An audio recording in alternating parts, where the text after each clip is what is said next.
ನೋಡಪ್ಪ, ನಮ್ ಬ್ರದರ್ ಇರ್ಲಿಲ್ಲ, ಅದೇನೋ ಅಣಿಸ್ಬಿಟ್ಟು ಹೋಯ್ತೀನಿ ಅಂತ ಹೇಳಿದ್ರಂತೆ. ಅದಕ್ಕೆ ನಾನು ರಿಸೀವ್ ಮಾಡ್ಕೊಳ್ಳಿ ಅಂತ ಹೇಳಿದ್ದೀನಿ. ನಮ್ ಬ್ರದರು ಈಗಾಗಲೇ ಯಾರೋ ನಮ್ಮ ಹೆಸರನ್ನ ಮಿಸ್ಯೂಸ್ ಮಾಡ್ತಾ ಇದ್ದಾರೆ, ಇದ್ರ ಬಗ್ಗೆ ಇನ್ವೆಸ್ಟಿಗೇಷನ್ ಆಗಬೇಕು ಅಂತೇಳಿ ಪೊಲೀಸ್ ಅವ್ರಿಗೆ ಕಂಪ್ಲೇಂಟ್ ಫೈಲ್ ಮಾಡಿದ್ದಾರೆ.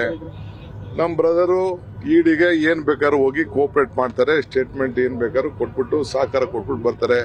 ನಮ್ಗೆ ಇಂತ ಇಲ್ಲಿಗಲ್ ಆಕ್ಟಿವಿಟೀಸ್ ನಡೆಯೋರು, ಮೋಸ ಮಾಡೋರು, ನನಗೂ 3-4 ಜನ ಯಾರು ಮೋಸ ಆಗಿದ್ದಾರೆ ಅವರೆಲ್ಲ ಬಂದು ಹೇಳಿದ್ದಾರೆ. ಈ ರೀತಿ ನಿಮ್ಮ ಹೆಸರುಗಳೆಲ್ಲ ಹೇಳ್ಕೊಂಡು ನಿಮ್ ತಂಗಿ ಅಂತ ಹೇಳ್ಕೊಂಡು ಈ ತರ ನಮ್ಗೆ ಮೋಸ ಆಗಿದೆ ಅಂತ ಬಂದು ನನಗೂ ಕೂಡ ಹೇಳಿದ್ದಾರೆ. ಅದು ಕೂಡ ಇನ್ವೆಸ್ಟಿಗೇಷನ್ ಕೂಡ ಮಾಡಿ ಅಂತ ಅಂದ್ಬಿಟ್ಟು ನಾವು ಕೂಡ ಹೇಳಿದೀವಿ. ಸೊ ಅದರಿಂದ ನಾವು ಇಡಿಗೆ ಏನ್ ಬೇಕಾದ್ರೂ ಕೋಆಪರೇಟ್ ಮಾಡ್ಲಿಕ್ಕೆ ರೆಡಿ ಇದ್ದೀವಿ. ವಿಚಾರಣೆಗೆ ಹಾಜರಾಗ್ತಾರೆ ತಮ್ಮವರು.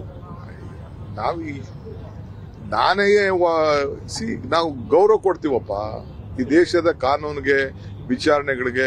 ಇಂಥ ಮೋಸ ಮಾಡೋಂಥ ವ್ಯಕ್ತಿಗಳ ವಿರುದ್ಧ ನಾವು ಸಹಕಾರ ಕೊಡ್ಲಿಕ್ಕೆ ನಾವು ಬದ್ಧರಾಗಿದ್ದೇವೆ.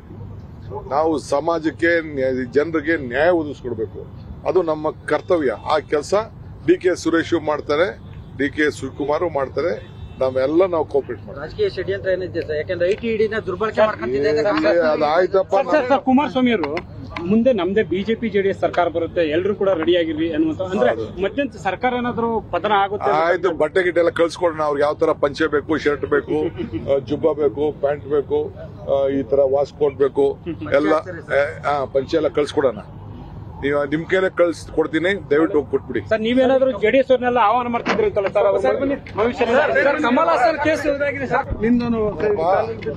ಕಮಲ್ ಹಾಸನ್ ವಿಚಾರದಲ್ಲಿ ಏನು ಕೋರ್ಟ್ ಆದೇಶ ಕೊಟ್ಟಿದೆ ನಾವೆಲ್ಲ ಗೌರವದಿಂದ ಪಾಲನೆ ಮಾಡಬೇಕು. ಎಲ್ಲರಿಗೂ ಕೂಡ ಒಂದು ಹಿತಿ ಮಿತಿ ಇದೆ. ನಾನು ಮನವಿ ಮಾಡ್ಕೊಳ್ತೇನೆ ಸಂಘ ಸಂಸ್ಥೆಗಳಿಗೆ, ದಯವಿಟ್ಟು ನಮ್ಮಲ್ಲಿ ಒಂದು ಲಿಮಿಟೇಷನ್ ಇಟ್ಕೊಳ್ಬೇಕು. I appeal to all the Kannada activists, please be calm. We should respect the court. No one should take law into their hands. ಯಾರು ಕೂಡ ಕಾನೂನನ್ನ ಕೈ ತೆಗೆದುಕೊಳ್ಬಾರದು.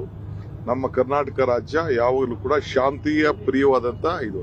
ಅವ್ರ ಅಭಿಪ್ರಾಯ ಹೇಳೋದು ತಪ್ಪಲ್ಲ, ಅವ್ರ ಅಭಿಪ್ರಾಯ ಹೇಳಕ್ಕೆ ನಾವು ಅವಕಾಶ ಕೊಟ್ಟಿದ್ದೇವೆ.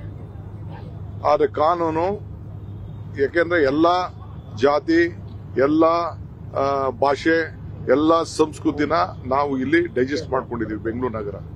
ಬೆಂಗಳೂರು ನಗರ ಇಂಟರ್ನ್ಯಾಷನಲ್ ಸಿಟಿ ಇದು. ಬೆಂಗಳೂರು ನಗರ ಎಲ್ಲರಿಗೂ ಬೇಕಾದಂತ ಸಿಟಿ. ಕನ್ನಡದ ಜನತೆ ಹೃದಯ ಶ್ರೀಮಂತಿಕೆಯನ್ನ ತೋರಿಸ್ಕೊಂಡು ಬಂದಿದೆ. ಕನ್ನಡ ಸ್ವಾಭಿಮಾನ ಯಾರು ಹಾಳು ಮಾಡೋದಿಲ್ಲ. ನಾವು ಅದ್ರ ಪರವಾಗಿ ನಾವು ಇದ್ದೀವಿ. ಬಟ್ ನ್ಯಾಯಾಲಯಕ್ಕೆ ನಾವು ಗೌರವ ಕೊಡಬೇಕು.